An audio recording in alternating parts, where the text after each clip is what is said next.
John, before we start looking forward, first I want to ask you to take us back to what that feeling was like to be part of the Red Sox organization, get a World Series ring. I know you didn't get a chance to play, but you were there on an everyday basis. You work with a lot of guys, and you got that thrill of getting a ring. It's a pretty invaluable experience for somebody like me to be able to be a part of that experience.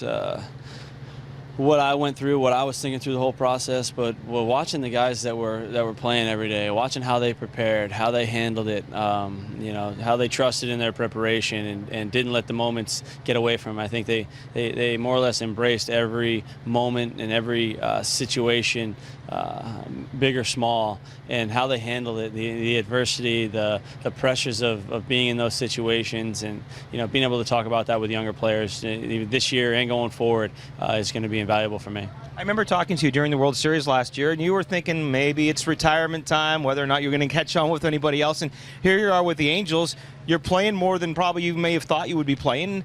You're getting a great opportunity here. Yeah, it's been great. From day one, I felt like the club has embraced my role, what I'm capable of doing, and they're not asking me to do more than that. To just go out and be the player that I've been my career. I'm getting a lot of time in the field, late in games, close ball games. We're up by a run or two, which is great. I've loved being in that role in Toronto. It's a great role to be in here now, and we've got players that are thinking about the postseason right now, and the experiences of last year have kind of helped me calm down, and we've already had some big wins. I've been on the back end of some big wins, and it's an awful lot of fun. And to be able to play with some of the guys on our club and watch them prepare on a day in and day out basis. Albert Pujols and Mike Trout and our pitching staff. Watching with veteran pitchers and veteran leaders on this team, and watching a guy like Garrett Richards do what he's been able to do and stay calm and stay focused and have fun.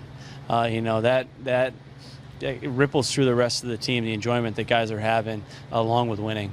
John, I watch you with young players, both in Boston and here, and even in your time in Toronto, and you sure seem to have the mind of a guy who would one day be a coach or manager. Is that something in the back of your mind that when you're done playing, you'd love to stay in the game in that way? I'm definitely going to want to stay in the game in some capacity. What capacity that is right now, I have no idea.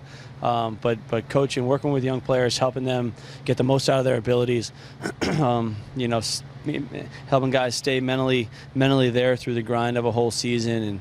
And I love working on the fundamentals. I love working with infielders and actually all position players on trying to figure out how to get better. Helping players figure it out on their own sometimes through just a couple of words. Allow them to figure it out for themselves, but push them in the right direction to be able to get the most out of their ability, the most out of their careers is something that I enjoy doing now. John, and finally, I want to ask you about from your time with the Blue Jays. I mean, we're talking about a team that has had Cy Young winners. They've had home run champions. They've had World Series heroes. And yet John MacDonald seems to be still one of the most popular guys that has ever played in the organization. What would you like to say to the fans that have really treated you so well to this day? Well, there's a mutual appreciation for the way the fans have treated me in Toronto and the way I feel about them. The support that we had through some good years in Toronto while I was there, through some tough years, and the support that they had not only at the ballpark but throughout the city. And the guys, you feel that. You feel the passion for baseball up there, and being a small part of that baseball passion north of the border is something that I'm going to remember forever. Well, listen, always great to see you. Good luck the rest of the way. My pleasure. Thanks. All right, there is John MacDonald, always a fan favorite in Toronto as well as here in Anaheim.